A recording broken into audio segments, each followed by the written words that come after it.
Bill Hicks, it's great to see you. Welcome to the Comedy Hour. Thank you, Len. I've been listening to your new album all week and enjoying it. It's really cutting-edge stuff. Beautiful, man. I wish people would buy it all week. You know, I'm wondering, you're doing gutsy, cutting-edge material all over the country about sex, drugs, rock and roll, politics, and religion. Are you ever getting confrontive reactions from audience members who don't agree with what you say? Usually they leave before they can confront me. But to be honest, like we were talking earlier, people are very open to anybody who speaks very rationally. You know, I don't deal in slogans or in superstitions. Mm-hmm. So people open up and they come up to me and they go, "Thanks for saying that," because we don't hear that said. You know. So you're getting more positive reaction than negative. Absolutely. That's very interesting. Absolutely. Because your stuff is so cutting edge, I would think would rile some people. You know, there's always that handful, but, you know, they would be riled by anybody. They put me on a par with doing dirty jokes, you know. Mm-hmm. The mind is shut when they walk in, so I can't help those people. How do you create material?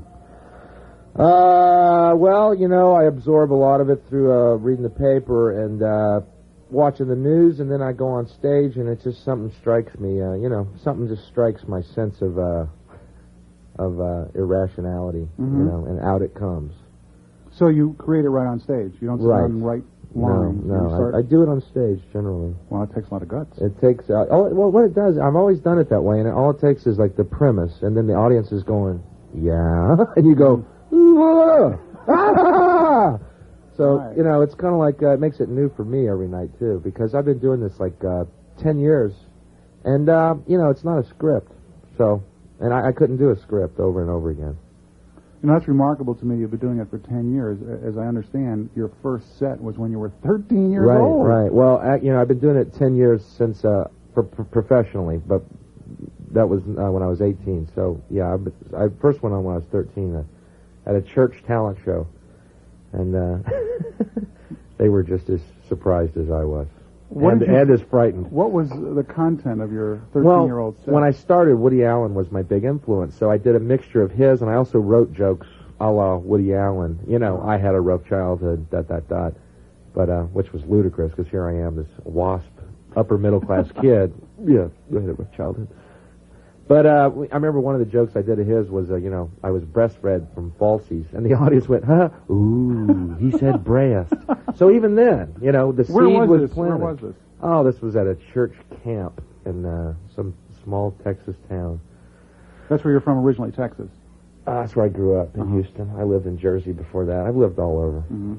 So, I'm sorry, keep telling us about your 13-year-old set. So you said breast in front of this very straight group, and they were shocked. And right, because, you know, in a Baptist, you know, we were raised with a very healthy self-hatred of our bodies, which continues to this day. But so even then, I was like controversial, I guess. Mm-hmm. That planted the seed. It was the beginning of your controversial career. Right. Now, this is say you've been doing it professionally for 10 years. Now, you began in 1979 in was it Houston-based Outlaws of Comedy. Right. Led by Sam Kinison. I'm very curious. Right. I've heard a lot about the Outlaws of Comedy from Houston. I'm not completely familiar with them. Tell us about that. Okay, well, Sam was there, I was there, and there was two other fellows. See, what happened was Sam's always been controversial, you know, and the people at the club that we worked at found him to be too dangerous. Even though crowds, he was the most popular guy. Mm-hmm. I mean, crowds would call up, "When is that little fat guy going on?" Yeah. And he used to do, and he didn't do the screaming part then, but he always had that funniness to him, the wildness. And the people at the club couldn't deal with this guy, man. They kept kicking him off the shows, you know, saying, "Well, you can't talk about this on stage, or you can't talk about that." And it's like, well, yeah, I can. Watch.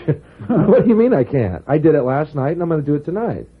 And that was the great attitude, you know, because, I mean, how do you suppress what you can or can't talk about? Excuse me, if it works. Plus, if it dies, it's me dying. It's not your club dying, you know. Mm-hmm. The whole mentality, man, it was just a beautiful little microcosm of a man trying to be free and people trying to suppress him because they're afraid. Right. So finally, they kicked him out forever. They said, "Don't come back to our club." And he went up to the club that night, and the guy that he felt was responsible for that went up and got in a fight with the guy and broke his leg. Really? Fractured his leg, yeah. Wow. And then we formed, we all said, "We're out of here," you know.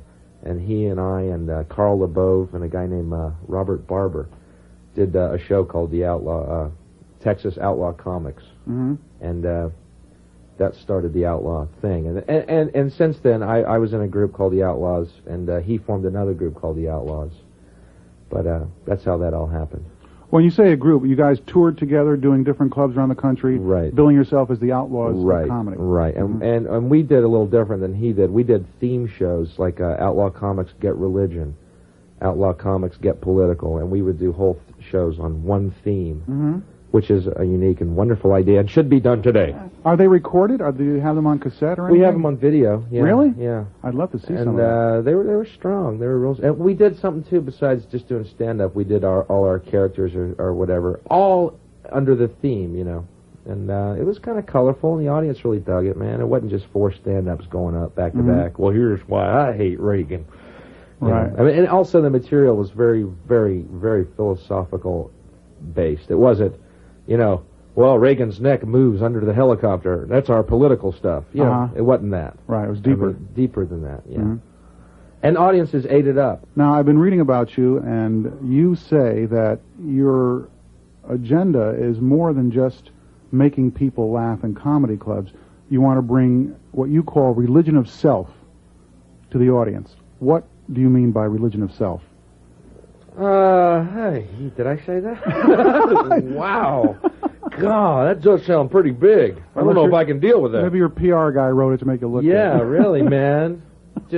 I didn't know Joan of Arc had a publicist. Didn't mean to pin you down. Well, no, you know, absolutely. I mean, I don't get it. I mean, what, we're all you know, I mean, I'm gonna get goofy on you, but we're all like, you know, the perfect and holy children of God, and I don't see any, being the perfect and holy children of God, how any limits could possibly be put upon us. Could there? Could there, under that premise? Not at all. Not at all. Well, that's the point of my act. You know, I just want to be free of the fears and anxieties of death and superstitions of religion, too, which are another thing. Being raised in a Baptist, you know, with a God, a avenging God, a God who created hell for his children, you know, I'm sorry, but no. Wrong. You're wrong. That's an insane God, and therefore not mine. Because, see, God would be very sane. Don't you get it? That's my act. All right? Everything branches off from that. So it's kind of an odd thing, you know. A lot of comedy clubs for years were not interested in here. But the thing is, I get laughs with it. You know what I mean? So I am doing my job as far as that. Do you actually state that on stage? Oh, absolutely. But I do it humorously. You know, I mean, you know, like you heard the album. I mean, the good acid story is one way that I say it. You know, where death is, there's no such thing as death, and we're all one consciousness experiencing itself subjectively. You know, here's Tom with the weather. A good acid story on the news. Great. Well, I find it very refreshing to talk to a comic whose main concern is consciousness and not filling comedy clubs. And I share a lot of your spiritual